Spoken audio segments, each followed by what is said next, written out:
107ஆம் அத்தியாயம். இரவின் 10ஆம் நாழிகை தொடங்கியது. மையூர்கிழா தனது திட்டத்தை முழுமையாக விளக்கினார். கிழக்கு பக்கம் காட்டாற்றை கடந்தால் செவ்வரிமேடு உண்டு. அங்கு புதிய மூஞ்சலை அமைக்க தளபதிகளுக்கு உடனடியாக உத்தரவிடுங்கள். செவ்வரிமேட்டை விட்டு இன்னும் பின்னால் செலகாத தொலைவில் எங்களது பழைய கோட்டை ஒன்று உள்ளது. அளவில் மிக சிறியது. அந்த கோட்டைக்குள் நீலனை சிறை வைத்து விடுவோம். மையூர்கிழார் கூறுகின்ற நிலப்பகுதிகளை தளபதிகளும் அறிவர். எனவே அவர் சொல்ல வருவதை உற்று கவனித்தனர். மையூர்கிழா தொடர்ந்தார். உருமன்குடியின் தலைமையிலான படை இப்பகுதியிலேயே மூஞ்சல் பகுதியில் தடுப்பரணை ஏற்படுத்தி நிற்கட்டும். இவற்றிலிருந்து ஒரு காத தொலைவில் துடும்பனின் தலைமையிலான படை நிலை கொள்ளட்டும். அதற்கடுத்து காற்றாற்றை கடந்து செவ்வரிமேடு இருக்கிறது. மேட்டில் கருங்கைவாணனும் நானும் நமது படையின் வலிமை கொண்ட பகுதியில் நிற்கிறோம். பரம்பப்படை இங்கிருந்து தாக்குதலை தொடங்கும் போது நமது முன்கள தளபதிகள் சரியான நேரத்தில் பின்வாங்கி காட்டாற்றை நோக்கி அவர்களை இழுத்து வர வேண்டும். அவர்கள் நீலனை மீட்க நமது திசை நோக்கி வந்துதான் ஆக வேண்டும். மிகவும் பள்ளமான நிலப்பகுதியில் ஓடும் காட்டாற்றை கடந்து அவர்கள் மேலேறும் போது நாம் மேட்டு நிலத்திலிருந்து அவர்களின் மீது வலிமையான தாக்குதலை நடத்தி அழித்தொழிக்கலாம். புதிய விற்பன் உற்சாகமடைந்து கூறினான். நாம் முன்னரே திட்டமிட்டபடி மலையை விட்டு நன்கு தள்ளி களம் அமைத்து கொண்டால் நாகக்கரட்டின் மேலிருந்து வழிகாட்ட முடியாது. அவர்கள் பெருமளவுக்கு குதிரைகளை இழந்துவிட்டனர். இனி அவர்களின் தொடர்புகள் முற்றிலும் அறுந்துவிடும். இன்றைய போரில் பெரும் எண்ணிக்கையில் வீரர்களை இழந்துள்ள அவர்களை முழுமையாக கொன்றழிக்க இது நல்ல திட்டம். மையூர்கிழார் சொல்லத் தொடங்கும் போதே காரமலையின் உச்சியில் ஒரு சிறு புள்ளியின் அளவுக்கு நெருப்பின் சுடர் தெரிந்தது. பந்தங்களை ஏந்தி ஓரிருவர் நடமாடுகின்றனர் என்று எண்ணினார். சிறிது நேரத்தில் இங்கொன்றும் அங்கொன்றுமாக மின்னல் வெட்டத் தொடங்கியது. மழை வரும் அறிகுறியாதலால் பேசி முடித்து செயலின் வேகமாக இறங்க வேண்டும் என்றார் சோழவேடன். தளபதி உருவன் கொடி கேட்டான். நீலனை சிறை வைக்கும் போது பழைய கோட்டைக்கான பாதுகாப்பென்ன? அந்த கோட்டை மிகவும் வலிமையானது. அங்கு எமது வெங்கல் நாட்டின் தேர்ந்த போர் வீரர்கள் இருக்கிறார்கள். அதற்கு மேல் வேறெதுவும் தேவையில்லை என்றார். இதை சொல்லிய போது அவரின் கண்களுக்கு காரமலையின் வேறு சில திசைகளிலிருந்தும் சுடர்விடும் நெருப்பு பந்தங்கள் சிறு புள்ளிகளாய் கீழிறங்கி வருவது தெரிந்தது. என்ன இது என்று இப்போது சற்று கூர்மையுடன் கவனித்தார். அதுவரை பேசாமல் இருந்த கருங்கைவாணன் சொன்னான். நீங்கள் சொல்லும் திட்டத்தில் காட்டாற்று பகுதி தாக்குதலே மிக முக்கியமானது. அவர்களை கீழ்நிலையில் நிறுத்தி நாம் மேல்நிலையில் நின்று தாக்குதல் தொடுக்க ஏதுவான இடம். மிக பொருத்தமான ஆலோசனை என்று சொன்னவன் சற்று சிந்தித்தபடி தொடர்ந்தான். காட்டெருமைகளின் தாக்குதலின் போது நமது யானைப்படையின் பின்புறத்தில் நின்றிருந்த ஒரு பகுதி யானைகள் பாதுகாப்புக்கு திரும்பியுள்ளன. அந்த யானைகள் அனைத்தையும் நீலனின் சிறை வைக்கும் கோட்டையை சுற்றி நிறுத்திவிடலாம் என்றான். குலசேகர பாண்டியன் அதை ஏற்றுக்கொண்டார். அப்போது சோழவேழன் சொன்னார். படை வீரர்களின் எண்ணிக்கையை கணக்கிட்டால் இப்போது அதிகம் இருப்பது சோழப்படையில்தான். 7 சேனை வரையர்களும் 40க்கும் மேற்பட்ட சேனை முதலிகளும் சுமார் 10,000 வீரர்களுக்கு மேல் எமது பாசறையில் இரவுணவு அருந்தியுள்ளனர். இதை சொல்லும்போது செருக்கின் ஒலி இயல்பாய் மேலெழுந்தது. இந்த எண்ணிக்கையை சொல்வதற்கு காரணமில்லாமல் இல்லை. ஆனால் காரணத்தை வெளிப்படையாக சொல்லவில்லை. சோழவேழன் தொடர்ந்தார். நீங்கள் சொன்னபடி உருமன்கொடியின் தலைமையில் பாண்டிய படையின் ஒரு பகுதி மூஞ்சலில் நிற்கட்டும். துடும்பனின் தலைமையிலான சேரர் படையின் ஒரு பகுதி 2ஆம் நிலையில் தடுப்பரணை ஏற்படுத்தி நிற்கட்டும். எமது முழுப்படையும் செவ்வரிமேட்டின் மேற்பகுதியில் நின்று போரிடுவார்கள் என்றான். இதுபோக மற்ற 2 படைகளின் பகுதிகளும் செவ்வரிமேட்டில் நிற்கட்டும் என்றார். இதுவரை விற்படை, வாட்படை, தேர்ப்படை என்று படைத்தொகுப்புகளுக்குள் மூவேந்தர்களின் வீரர்களும் இணைந்திருந்து தாக்குதல் நடத்தினர். ஆனால் முதன்முறையாக மூவேந்தர்களின் படைகளும் தனித்தனியாக அணிவகுத்து நிற்போம் என வலிமையான குரலில் சொன்னார் சோழவேழன். அதற்கு காரணம் என்று மூஞ்சலின் மீது நடந்த தாக்குதலில் ஒருங்கிணைப்பு இல்லாததால் ஏற்பட்ட பேரிழப்புதான். குறிப்பாக புதிய விற்பனின் உத்தரவுகள் மற்ற படையணிகளுக்கு குழப்பத்தையே உருவாக்கின. எனவே அதிக எண்ணிக்கை கொண்ட வீரர்களின் படையணியான தனது அணியை தேவையில்லாமல் இழப்புக்கு உள்ளாக்கிவிடக்கூடாது என்ற சிந்தனையோடு சோழவேழன் இதை சொன்னார். இதை வெளிப்படையாக விவாதிக்க முடியாது. இதே காரணம் ஏற்கனவே குலசேகர பாண்டியனுக்கும் சொல்லப்பட்டுவிட்டது. மூஞ்சலுக்குள் 3 சிறப்பு படைகளையும் ஒரே நேரத்தில் உள்ளே நுழைய ஆணையிட்டதால் தாக்குதலில் ஒருங்கிணைப்பு துளியும் இல்லாமற் போனது அவர் அறிவார். எனவே இதை மறுத்து உரையாட அவரோ மற்ற யாருமோ ஆயத்தமாக இல்லை. எல்லோரும் திட்டத்தை ஏற்றுக்கொண்டனர். மழை சடசடவென இறங்கத் தொடங்கியது. இடியோசை காரமலையெங்கும் எதிரொலித்தது. வேந்தர்களின் தேர்கள் விரைந்து மூஞ்சலை நோக்கி சென்றது. இறந்த வீரர்களின் உடல்களை அப்புறப்படுத்தும் வேலை முடிந்த பாடில்லை. ஆனால் மழை பெய்ய தொடங்கிவிட்டதால் தங்குவதற்கு அருகில் வேறு இடம் எதுவும் இல்லை. எனவே பாதிப்படையாமல் இருக்கும் குலசேகர பாண்டியனின் கூடாரத்தில் ஐவரும் நுழைந்தனர். தளபதிகளோ பேசப்பட்ட திட்டத்தின் அடிப்படையில் உடனடியாக வேலையை தொடங்கினர். இரும்பு சட்டகத்தால் ஆன கூட்டு வண்டியில் நீலனை ஏற்றினர். வாட்படை தளபதி மாகனகனை தலைமையிலான படை அவனை செவ்வரிமேட்டுக்கு அப்பால் இருக்கும் பழைய கோட்டைக்கு கொண்டு சென்றது. தொடங்கும் போதே மழையின் வேகம் யாவரையும் மிரட்டியது. காரமழையில் மின்னலும் இடியும் விடாது இறங்கின. நீலனை வெளியேற்றிய பிறகு அவன் இறந்த கூடாரத்துக்குள் தளபதிகள் அனைவரும் வந்து நுழைந்தனர். அவர்களைத் தொடர்ந்து அமைச்சர்கள் உள்ளே நுழைந்தனர். காற்றின் வேகம் அதிகமாக இருந்ததால் கூடாரங்களில் ஆட்டமும் அதிகமாக இருந்தது. உள்ளே நுழைந்த சிறிது நேரத்தில் கருங்கைவாணன் கேட்டான். நீலன் இந்த கூடாரத்தில் தான் இருந்தான் என்பதை இரவாதனின் படையினர் எப்படி கண்டறிந்தனர்? யாரிடமும் பதில் இல்லை. மயூர்கிழார் கூடாரத்தின் வாசல் வழியே வெளியில் ஏதையோ பார்த்து கொண்டிருந்தார். தான் கேட்பது மழையின் ஓசையால் அவரின் காதில் விழவில்லையோ என எண்ணிய கருங்கைவாணன் அவரின் தோள் தொட்டு மீண்டும் கேட்க முற்பட்ட போது மயூர்கிழார் கையை வெளியில் நீட்டி எதையோ காட்டினார். எதை காட்டுகிறார் என்று தலையை நீட்டி எட்டி பார்த்தான் கருங்கைவாணன். அவனுக்கு எதுவும் தெரியவில்லை. எதை காட்டுகிறீர்கள் என கேட்டான். அங்கே பாருங்கள், தீப்பந்தங்களை எடுத்துக்கொண்டு சிலர் மலையை விட்டு கீழிறங்கி வந்து கொண்டிருக்கின்றனர். கொட்டும் மழையில் தீப்பந்தங்களை எப்படி ஏந்தி வர முடியும் என கேட்டான். எனக்கும் விளங்கவில்லை. ஆனால் பந்தங்கள் முன்னோக்கி நகர்ந்து வந்து கொண்டிருக்கின்றன என்று சொன்னவர், வாருங்கள் பரன் மீது ஏறி நின்று பார்ப்போம் என்று கூறியவுடனே கூடாரத்தை விட்டு வெளியில் வந்தனர். அவரை தொடர்ந்து கருங்கைவாணனும் வெளியேறினான். இருவரும் குதிரைகளில் ஏறி பாய்ந்து சென்றனர். மற்ற தளபதிகளுக்கு தலைமை தளபதிகளை தொடர்வதா அல்லது கூடாரத்துக்குள்ளே இருப்பதா என தெரியவில்லை. சரி, நாமும் போவோம் என உருமன் கொடியும் துடும்பனும் அவர்களை தொடர்ந்தனர். அமைச்சர்கள் மட்டும் கூடாரத்திலேயே இருந்தனர். பாண்டிய அமைச்சன் ஆதிநந்திக்கு கருங்கைவாணன் எழுப்பியது மிக முக்கியமான கேள்வி என்றும் அதை கண்டறியவில்லை என்றால் நீலன் இருக்கும் போது செவ்வரிமேட்டின் பழைய கோட்டையையும் பரம்பினர் கண்டறிந்து விடுவனர் என்பதும் தோன்றியது. ஆனால் இதை பற்றி உரையாட தளபதிகள் யாரும் இல்லை. எல்லோரும் வெளியில் போய்விட்டனர். தளபதிகள் பரன் அடிவாரத்துக்கு வந்து சேர்ந்தனர். காற்றோடு மழை பெய்வதால் பரன் ஆடியபடி இருந்தது. மேலே ஏறுவது பாதுகாப்பானதா என ஒரு கணம் சிந்தித்தனர். 3 நாட்களுக்கு முன்பு வீசிய பேய்காற்றையே தாங்கிய பரன் இந்த காற்றுக்கு ஒன்றுமாகிவிடாது என சிந்தித்தபடியே வேக வேகமாக மேலேறினார். அவரை தொடர்ந்து கருங்கைவாணன் மேலேறினான். மற்ற 2 தளபதிகளும் கீழேயே நிற்கச் சொன்னார் மயூர்கிழார். பரன் மேல் நாழிகை வட்டில் கவிழ்ந்து கிடந்தது. திசைவேடரின் குருதி முழுவதையும் மாமழை கழுவி தீர்த்தது. தளபதிகள் மேலேறிய போது அவர்களின் கால்களில் மிதிபட குருதியின் உலர்ந்த தடம் கூட பரன் கட்டைகளில் இல்லை. மேலேறிய இருவரும் மேற்கு பக்கமாக திரும்பி பார்த்தபடி நின்றனர். கருங்கைவாணனின் கண்களுக்கு முதலில் எதுவும் தெரியவில்லை. மழை உரத்து பெய்தது. மெய்யூர்கிழார் கை நீட்டி கத்திச் சொன்னார். ஆனாலும் அவனுக்கு புலப்படவில்லை. இடதுபுறமிருந்து வால் வீசுவது போல மின்னல் ஒன்று நாகக்கரட்டை விட்டு இறங்கியது. வெளிச்சத்தில் தட்டியங்காடு முழுக்க ஒளியால் பளிச்சிட்டு மறைந்தது. அந்த கணத்தில் தான் கருங்கைவாணன் பார்த்தான். நாகக்கரட்டின் மேலிருந்து குதிரைப்படை ஒன்று தட்டியங்காட்டின் வலதுபுறம் நோக்கி கீழிறங்கிக் கொண்டிருந்தது. பரன் இதுவரை இல்லாத அளவுக்கு ஆடியது. கீழே நின்றிருந்த உருமன் கொடியும் துடும்பனும் வீரர்களை அழைத்து பரனின் கால்களை இறுக பற்றி கொள்ள சொன்னார்கள். ஆனால் மேலே நின்றிருந்த இருவரும் பரநாடுவதையோ இடியோசையோடு மழை முன்னிலும் அதிகமாக பொழிவதையோ கவனம் கொள்ளவில்லை.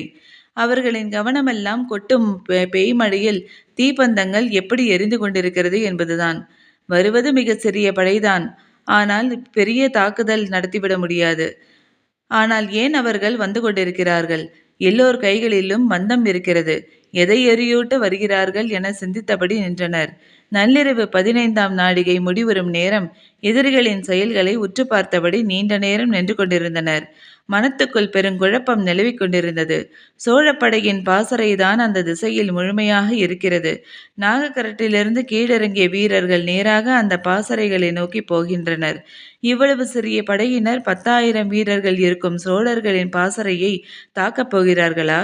கேள்வியை எழுப்பியபடி நிலைமையை உற்று கவனித்து கொண்டிருந்தார்.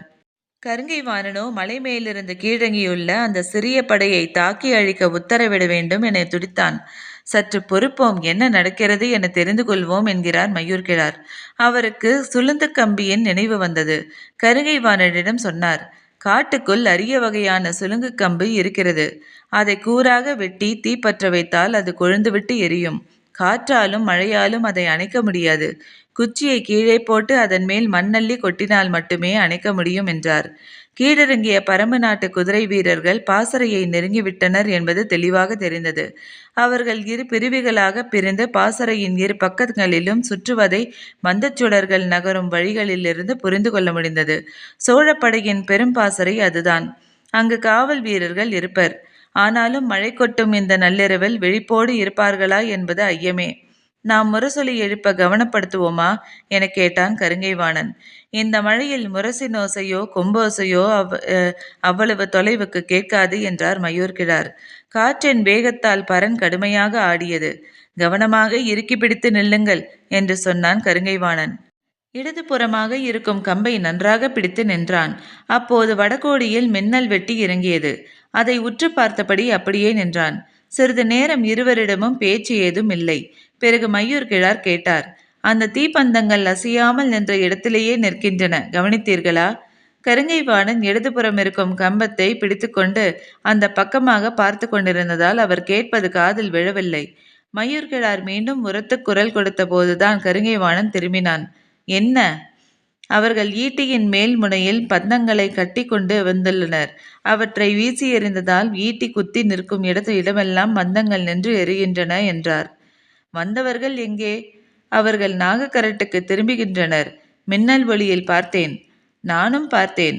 நாகக்கரட்டிலிருந்து பலர் கீழிறங்குகின்றனர் என்றான் கருங்கைவாணன். எந்த பக்கம் என கேட்டார் மயூர்கிழார். இடதுபுறமாக கை நீட்டி காட்டினான் கருங்கைவாணன். இருவருக்கும் எதுவும் புரிபடவில்லை. வலதுபுற கடைசியில் தீப்பந்தங்களை எரிந்து நட்டு வைத்துவிட்டு ஏன் மேலேறிய வேண்டும்?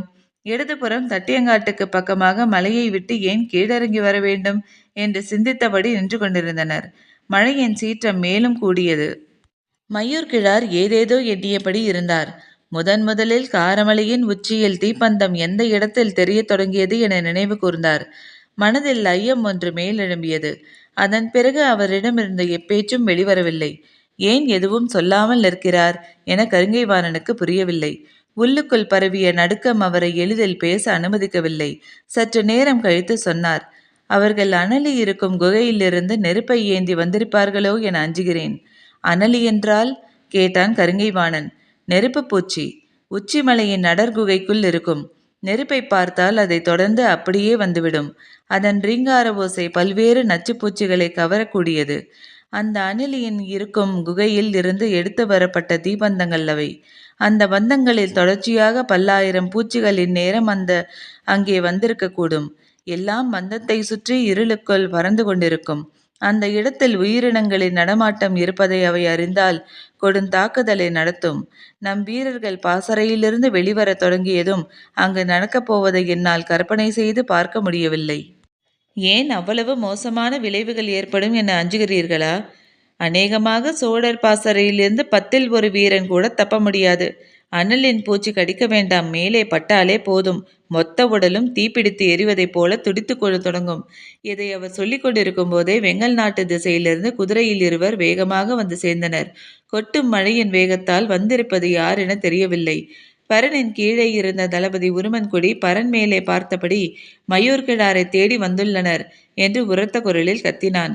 அவர்களின் ஒருவனை மேலே அனுப்பு என்றார் மயூர்கிழார். ஒருவன் மட்டும் மேலேறி வந்தான். அவன் போரில் ஈடுபடாத 6 ஊர் ஒற்றர்களில் முக்கியமானவன். மயூர்கிழாரால் அந்த பணிக்கு நியமிக்கப்பட்டவன். மேலேறிய வேகத்தில் சொன்னான், அவர்கள் அனலியை இறக்கிவிட்டார்கள். அப்படித்தான் இருக்குமென கணித்தேன்.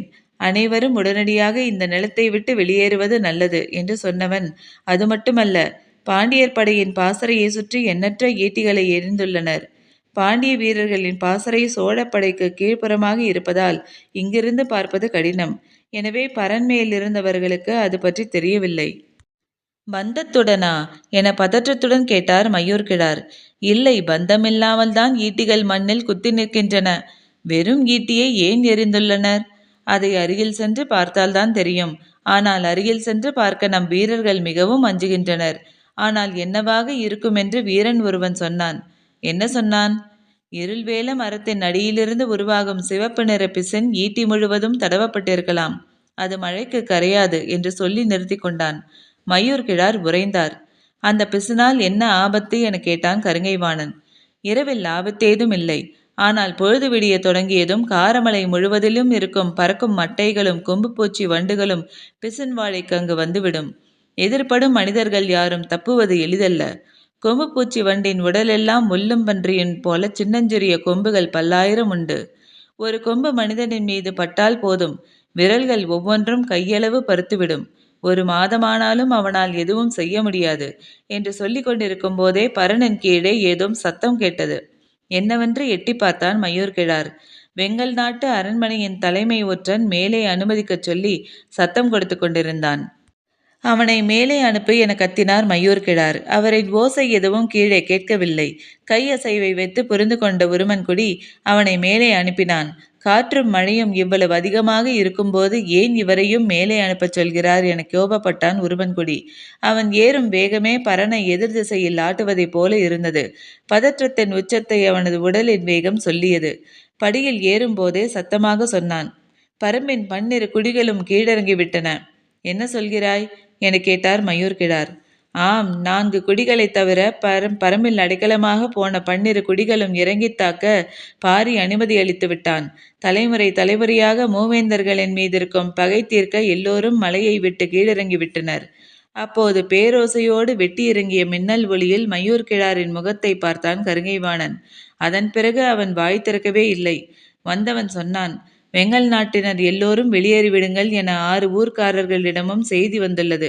இனி இந்த மண்ணில் மிஞ்சப்போவது யாரும் இல்லை. உயிர் பிழைத்து கொள்ளுங்கள் என்று பரமின் செய்தி பரவி கொண்டிருக்கிறது. காற்றின் வேகத்தால் தான் நாம் ஆடுகிறோமா அல்லது உடலின் நடுக்கமா என்ற ஐயம் எழத் தொடங்கியது. முடிவை காலம் தாழ்த்தாமல் எடுங்கள் என்று கத்தினான் இரண்டாவதாக வந்தவன். காற்றின் வேகத்தை எதிர்கொள்ள முடியாமல் பின்புறமாக திரும்பி அந்த பக்கம் இருக்கும் கம்பத்தை இறுக்க பற்றினார். எதிரில் வெகு தொலைவில் மூஞ்சல் தெரிந்தது. குலசேகர பாண்டியனின் கூடாரத்தின் முன் கண்ணாடி கூடுகளில் ஆன பெருவிளக்கு ஒளி சிந்திக் கொண்டிருந்தது.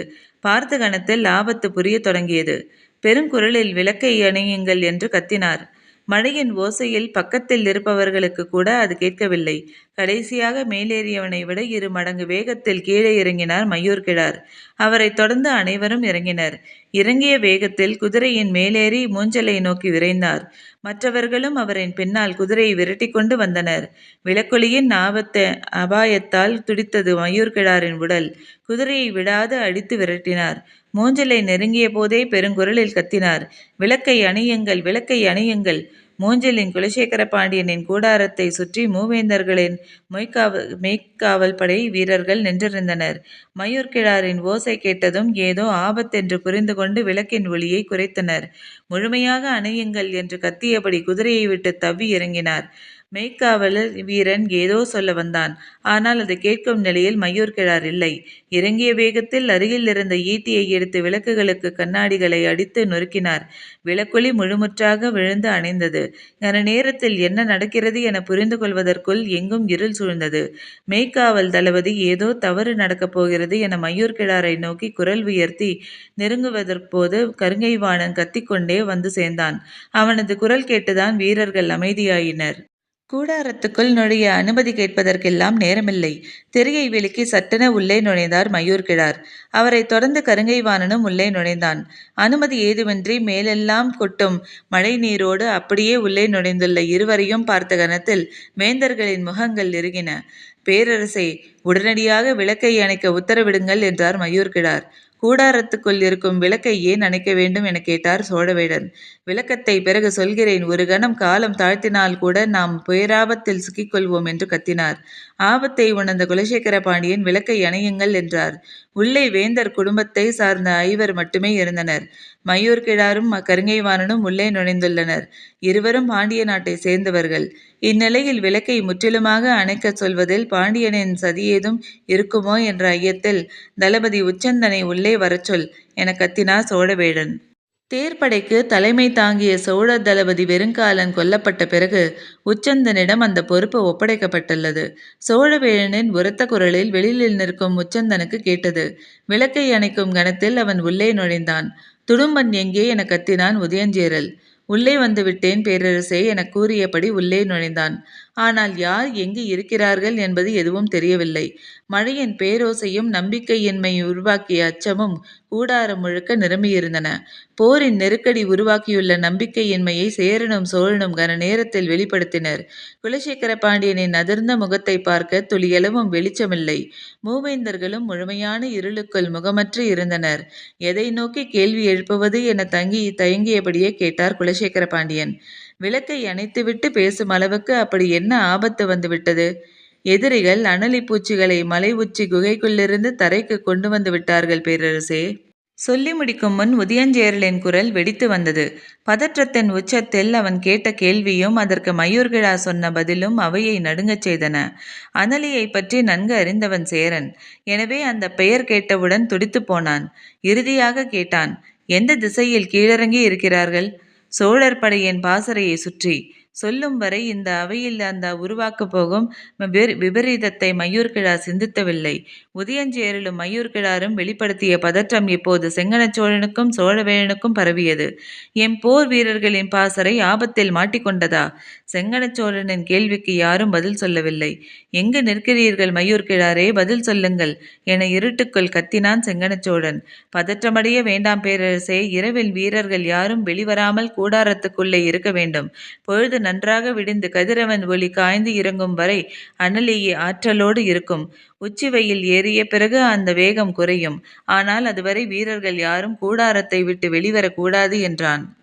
இரவன் இறுதி 5 நாழிகையிலேயே பாசறையில் வேலைகள் முழுமையாக தொடங்கிவிடுமே. பொழுது விடிய தொடங்கும் போதே எல்லா வீரர்களும் கூடாரம் விட்டு வெளியில் வந்து விடுவார்களே. ஆம், அதை தடுப்பது எப்படி என்பது உடனடியாக சிந்திக்க வேண்டும் என்று சொல்லிய வேகத்தில் மயூர்கிழார் சொன்னார். பேரரசே, இதே போன்றதோர் ஆபத்து பாண்டிய படையின் பாசறைக்கும் நிகழ்ந்துள்ளது. என்ன சொல்கிறாய் நீ என்று அடிக்குரலிலிருந்து வெளிவந்தன குலசேகர பாண்டியனின் சொற்கள். ஆம் பேரரசே, இருள்வேல மரத்தின் சிவப்பு நிற பிசந்தடவிய ஈட்டியை நம் வீரர்கள் தங்கியுள்ள பாசறையை சுற்றி எரிந்துள்ளனர். பொழுது விடிந்தால் காரமலை முழுவதிலும் இருக்கும் பறக்கும் மட்டைகளும் கொம்பு பூச்சி வண்டுகளும் பிசின் வாடைக்கு கீழிறங்கிவிடும். அதன் பிறகு எதிர்ப்படும் மனிதர்கள் கடும் தாக்குதலில் மாட்டிக்கொள்வார்கள். பதற்றத்தின் உச்சித்து போன புதிய விற்பன், என்ன சொல்கிறீர் மயூர்கிழாரே? நம் வீரர்களை காக்க என்ன வழி? விடிவதற்குள் வீரர்கள் அனைவரையும் பாசறைக்குள்ளிருந்து வெளியேற்ற வேண்டும். சொல்லிக்கொண்டே இருக்கும்போதுதான் பேசப்படும் சொற்கள் எவ்வளவு பெரிய சிக்கலை உருவாக்கப் போகின்றன என்பதை மயூர்கிழாரால் சிந்திக்க முடிந்தது. சோழர்களின் பாசறையை பாண்டியர்களின் பாசறையையும் ஒரு காத இடைவெளிதான் இருக்கின்றன. இங்கு இரவோடு இரவாக வீரர்கள் வெளியேறினால் அது ஏற்படும் போதே ஓசை சோழர்களின் பாசறைக்கு நன்கு கேட்கும். அரவன் கேட்டு ஒரு வீரன் பார்த்தால் போதும், ஏதோ ஆபத்து, அதனால்தான் பாண்டிய வீரர்கள் பாசறை விட்டு வெளியேறுகிறார்கள் என நினைத்து கன நேரத்தில் மொத்த வீரர்களும் வெளியேறுவார்கள். அந்நிலை ஏற்பட்டால் அனலி பூச்சிகளுக்கு மிஞ்சப்போவது யாருமில்லை. பேரரசரின் கூடாரத்தை விட்டு வெளியில் நின்றிருந்தான் உருமன்குடி. அவன் அருகில் அடுத்திருந்த தளபதிகளும் மொய்காப்பாளர்களும் நின்றிருந்தனர். கொட்டும் மழையின் ஓசையை விஞ்சி வெளியில் கேட்டது கூடாரத்துக்குள் வேந்தர்கள் பேசிக்கொள்ளும் ஓசை. வெளியில் நிற்கும் மெய்க்காவல் படை தளபதிகளுக்கு என்ன செய்வதென்று புரியவில்லை. விளக்குகள் முற்றிலும் அணைக்கப்பட்ட இருளுக்குள் வேந்தர்கள் மிகுந்த சினத்தோடு உரையாடி கொண்டிருக்கின்றனர். அது ஆபத்தை ஏற்படுத்திவிடும் என அஞ்சினர். ஆனால் அரச உத்தரவின்றி உள்ளே போக முடியாது. குழப்பத்தில் செய்வதறியாது நின்றனர். அப்போது பாண்டிய நாட்டு ஆபத்துதவிகளின் தலைவன் சொன்னான், 3 பேரரசுகளின் தலைமை மெய்க்காவலர்களும் ஒன்றாக உள்ளே செல்வோமா? சோழ பேரரசின் மெய்க்காவல் படையான வேளக்கார படையின் தலைவன் சரி என்று சொன்னான். ஆனால் சேர மன்னனின் மெய்க்காவல் படையான காக்கு வீரர்களின் படைத்தலைவனிடமிருந்து பதில் எதுவும் வரவில்லை. காலம் கடந்து கொண்டிருந்தது. அப்போது பாண்டிய நாட்டு ஆபத்துதவிகளின் தலைவன் மீண்டும் கேட்டான், ஏன் நீங்கள் மட்டும் பேசாமல் இருக்கிறீர்கள்? தட்டியங்காட்டை பார்த்தபடி நின்று கொண்டிருந்த காக்கு வீரர்களின் படைத்தலைவன் சொன்னான், தட்டியங்காட்டை நோக்கி உற்று பாருங்கள். அவன் சொன்னதும் அந்த திசை நோக்கி அனைவரும் உற்று பார்த்தனர். கொட்டும் மழையில் இரவில் இருளுக்குள் இருந்து எதுவும் புலப்படவில்லை. ஒன்றுமில்லையே என்று சொல்லியபடி இடதுபுறமாக திரும்பும்போது நீலமாய் பிளந்து இறங்கிய அடர் மஞ்சள் மின்னல் ஒளியில் தட்டியங்காடு முழுவதும் ஒளிர்ந்தது. அவ்வளவு நேரமும் தங்கள் தளபதிகள் நின்றிருந்த பரணின் மேல் வீரர்கள் சிலர் ஈட்டி ஏந்தி நின்றிருந்தனர். அதன் அடிவாரத்திலிருந்து ஆவேசமிக்க பரம்பு வீரர்கள் பாய்ந்து வந்து கொண்டிருந்தனர். எதிரிகள் வந்து கொண்டிருக்கிறார்கள் என்று மெய்காப்பாளர்கள் பேரோசை எழுப்பிய போதுதான் கூடாரத்துக்குள் இருந்தவர்களுக்கு ஆபத்து புரிய தொடங்கியது. இத்துடன் அத்தியாயம் முடிவடைந்தது. நன்றி.